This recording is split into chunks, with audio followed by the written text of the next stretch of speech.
Top TV, truth of the people. Welcome to Top TV. You're just in time for your area, your story right here at Top TV. I'm glad you could just join us and you can be part of this conversation on Facebook, Twitter, Instagram at Top TV. We are talking matters to do with the youth employment, especially in Kajiado County. And with us today is Wanja. She happens to be the chairperson of the National Youth Council in Kajiado County. Karibu sana. Asante sana. How are you doing? I'm fine, thank you. How are you? I'm good. Yeah, Mercy, thank you so much for coming. Yeah, tell us about your role in the community, especially as a leader. How has it been? Thank you so much, and thank you for having me in the show. So my role as a leader in Kajiado County, more so the chairperson of Kajiado County is in the National Youth Council, is for youth empowerment and to make sure that the youth in this county participate effectively in all spheres, the social, the economic, and the political spaces, so that in the long run they can be viable and they can be good for the nation of Kenya. Yes. Okay, thank you so much on that. And now, at the current situation we have in COVID-19 in place, maybe tell us how have you been able to cope up with the situation as a chairperson, as the organization? How are you doing? How are you reaching out to the youth? Okay, the COVID-19 pandemic has really hit almost everybody in the country, and most of the young people. But as a leader, you have to come with innovation and creativity, because at the end of the day, life has to move on. So we have come with programs, online programs, especially with government. We have one program called Ajira program, and the young people are being mentored and they are being trained online. And so they can work online. There are so many jobs. There's so much that young people can do online. So even if there is the pandemic, it has come up and it has shown us new things and new ways of doing things. So that is one program. The other one, we have a facility, especially in Rongai, a very big social hall. And we come up with programs for arts, martial arts, talent, to nurture talent, so that they can be able to earn a living. And then they can upload in the apps and get something for themselves. So apart from it affecting us negatively, we have also come up with creativity and innovation. Yes. Interesting, and I can see you doing quite a lot in the county. Yes. Thank you. Maybe tell us, how can the youth be part of these programs? How can they access the services? Yeah. Number one, we have the social media. We have our Facebook pages, we have our Twitter pages, and there are so many WhatsApp groups. In every area, for example, in Kajiado North, we have young leaders. We have the youth there, and we work as a team. So anything that we have at the county level trickles down to the common youth at the sublocation level. So communication is very clear. Whatever activities or whatever programs we have, we make sure that it is channeled down to that person who is down there. Yes. Wow, quite interesting. Maybe tell us, which is one of the greatest achievements that you guys have been able to do maybe a couple of years back or even currently? Number one is that Talanta, Ongata Rongai Talanta Social Hall, which was built by a young person, and it is run by the young people. So that is number one achievement. The other one is to ensure that the youth participate in all spheres of life. We have had young people who have become leaders. We have had them in leadership positions like the county assembly. We have them there, and other corporates. So it is beneficial to us, and it is a milestone just seeing the young people in leadership positions, making a difference, influencing the other people, and just coming up with something better. Yes. Okay, thank you so much on that. And how has it been? What achievements, what impact has it been like, especially when you guys started employing the youth or even gathering the youth and showing them the way? So which has been the greatest impact on that? Number one is the change of mindset, and attitude. And number three is discipline.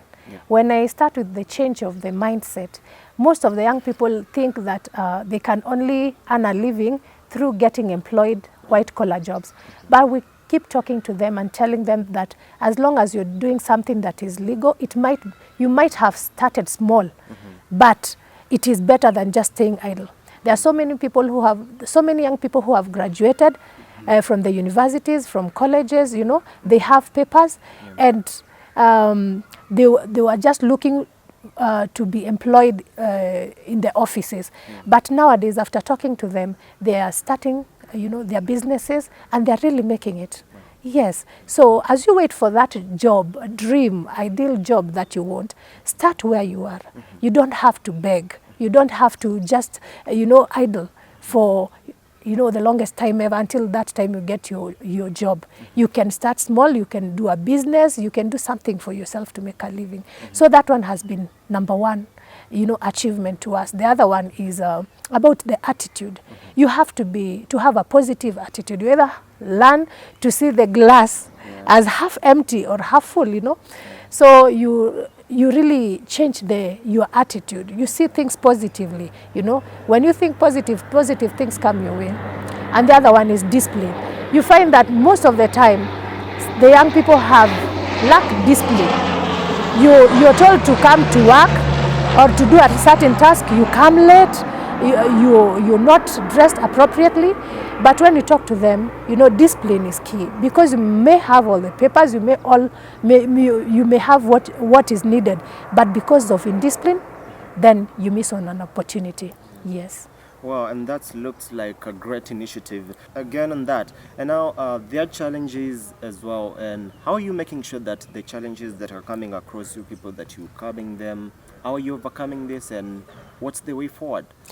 Number one, it has to be self-motivated. If you want to change, you change. Because we can talk so much, but if a person or a young person is not willing to change, then you can do so much. You can only do so much. But number one is motivating those young people and telling them that they can make something out of their lives. They can make a difference. You know, you might be down today, but tomorrow your end must be great. And not only talking to them, but we empower them and capacity build them. By that I mean, if there is an opportunity like now for vocational trainings, you know, scholarship, sponsorship, then we put it out there so that those people who are willing, those young people who are willing, they can take advantage of the opportunity. So we not only mentor them, but we give them an opportunity, to give them the platform whereby they can actualize their dreams and their vision. The other one, when it comes to talents, we have spaces whereby we give them, or we look for places whereby they can come and train. And when opportunity comes up, like the national holidays, but now it has been affected because of the COVID-19. But before that, when there are national holidays, then we push them. We ensure that they get a space to showcase what it is that they can do. And by doing so, they earn a living, and then they get connections. Yes. Okay, thank you on that. And not once, not twice, people always blame their county governments. Even if you go to other counties, you hear people blaming, oh, the county government hasn't done this. As for you, do you think the county government, what has the county government done something towards the organization? How is it supporting it? Number one, I want to say that the young people in this nation, there are many. Actually, the percentage is 70%, they are young people. So, number one, even if it is job opportunities, it is not every young person that can get that job opportunity. But in Kajiado County, we have the government sponsoring young people to do vocational trainings, you know, and earn skills so that they can earn a living. You know, like plumbing, masonry, mechanical engineering, electrical engineering. And if you look at it well, these are spaces that have not been tapped properly, and there is work, there is an opportunity, there are opportunities everywhere. Like now, buildings are coming up every day. Wiring, electrical engineering, you know, it's needed. When it comes to plumbing, these are opportunities that are being given by the government. And most young people are taking advantage of it because this is a lifetime skill. Even if there are no jobs, you can go and look for an opportunity. You can start up a company, you know, and do something for yourself. So the county government is really so much into empowering the young people with skills that can help them not only now but in future. And again, you and your team, you've extended your hand to getting to the communities, especially the vulnerable families. Now, what is motivating you to go all about this, knowing that times are hard and everything is literally hard? So how do you go about it? Yes, thank you very much because of that question. Yes, we have endeavored to venture and support the vulnerable groups in our community.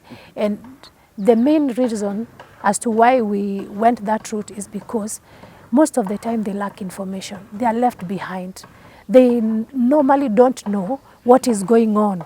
Yes, and one of the groups are the street families, and most of them are young people. Shockingly, we have so many young people sleeping out on the streets. They don't have a home. They cannot even afford a decent meal, even once a day. It's really painful. And so when everyone else is on social media, they really have no idea. They don't have clue of the opportunities that are being offered by the government or the opportunities that are there. So we bring them on board, we talk to them, we inform them, we inspire them, and then we empower them so that at least they can come out of the streets and do something meaningful for their lives. That is number one. We also have another group of young people who have children with special needs, especially of cerebral palsy, autism, you know. And you find most of these young people, they are young ladies below 35, 18 to 35, and they have children with special needs. And so most of the time, they are there taking care of their children. So these opportunities pass them. So we took it upon ourselves to just be talking to them, we be meeting them, we talk to them, we counsel them in partnership with other counsellors and other stakeholders so that they can get to know what is it that is happening in our nation, and number two, so that they can be empowered. Because being in that kind of situation and maybe you don't have money, it's really painful, yes. And again, how are you able to accomplish all these things? I mean, in terms of the financial, are there sponsors, or how do you do it? For now, we don't have any sponsors, and we are really appealing to anyone outside there who can be able to support or sponsor us. Yeah, the organization or the community-based organization is called Next Generation. You're very much welcome. But we rely on ourselves. We have a group. We contribute a little amount of money, sometimes from well-wishers. They come and support us. So we really appeal to anyone outside there. If you can do some counseling, if you can give food, you know, clothes, any kind of donation, it's very much welcome. Okay. Yes. Okay, thank you so much on that, and again sharing the handles on people to keep a track on following that. And now, as per where you sit now, the 2022 elections is here, so what are your expectations? My number one expectation is, because for quite some time, us the young people have been complaining that, you know, the government is not doing the right thing. My number one expectation is to see young people, you know, you come out and present themselves to be elected in this position so that they can make a difference in the lives of the other young people. You know, be the difference that you want to be made in this nation. I'd also want to see young people coming out and supporting their fellow young people who have vision, who have dream, you know, who knows what it takes, who have been there out in the cold and really want to make positive change. We want to see young people supporting their very own young people to make this difference. Because most of the time you find that young people are the first ones to pull the other young person down. You find that, you know, you want this MCA position, but it is the young people who are really out there to pull you down. So kindly, young people, please support our fellow young people in this 2022 election campaign. Let us see what can be done, and I know that young people have what it takes. We know where we are at, and we know that we can make a difference in this nation. And number three, I want the young people of this nation to get away from hii mambo ya kitu kidogo, that you want to be bought, you know, with peanuts, 200 shillings, you know, and most of the time it is the young people who are used to incite violence. You'll not find an old person, you'll not find an old mama there, but it is us, the young people, who have energy, you know, who have time. Let us use our energy wisely. Let us not be used to cause violence. Let us not be used to cause pain to our parents, to our grandparents, you know. Let us not be used to cause bleeding in this nation. So that is my passion, plea to the young people outside there. Please let us stand and be counted. You can still make a decision by doing the right thing and not being involved in violence. Yes. Well, you talked of something to do with kitu kidogo. Yes. And honestly, we young people, I mean, they're going to fall for that openly. They're going to fall for that, for the small peanuts. But as for you, what do you tell them?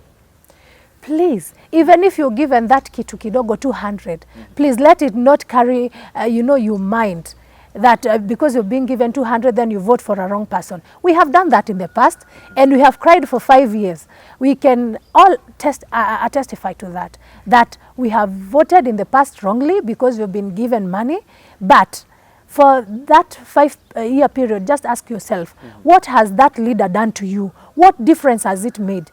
Even if you're given 200 and divide that with 5 years, what is that? So this is common sense that is normally not common during election time. But please, let us think and think again and think wisely. Yeah, why are you being given that 200 shillings so that you can suffer and cry for the rest of your life? It is better someone comes to you and sells ideas and, and policy and manifestos that can build us up, that can make you earn a living not only today, but tomorrow and the day after. So please, even if you're given that money, please let it not carry your mind. Oh, thank you. Yes. It's okay.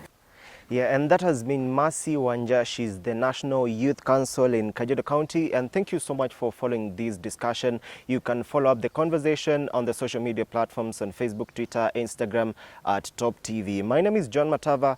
Have a lovely day.